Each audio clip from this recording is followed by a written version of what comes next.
আসসালামু আলাইকুম সম্মানিত দর্শকবৃন্দ, আপনারা জানেন শেরপুর বগুড়া উপনির্বাচনে নজিরবিহীন ভোট ডাকাতি কেন্দ্র দখল, জামাত ইসলামী নেতা উপর হামলা, হত্যার চেষ্টার প্রতিবাদ আজকে জামাত ইসলামী খুব মিছিল এই মুহূর্তে শুরু হচ্ছে বাইতুল মুকাররম মসজিদ হয়ে নাইটিঙ্গেলের দিকে যাচ্ছে।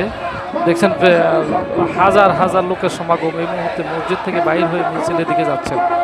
প্রত্যেকের হাতে প্লে কার্ড, প্রায় লোকের হাতে প্লে কার্ড, বিভিন্ন জুলুম নির্যাতনের বিভিন্ন লেখা তৈরি দেখছেন আপনারা।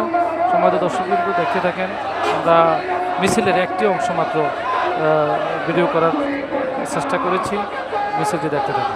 আসসালামু আলাইকুম।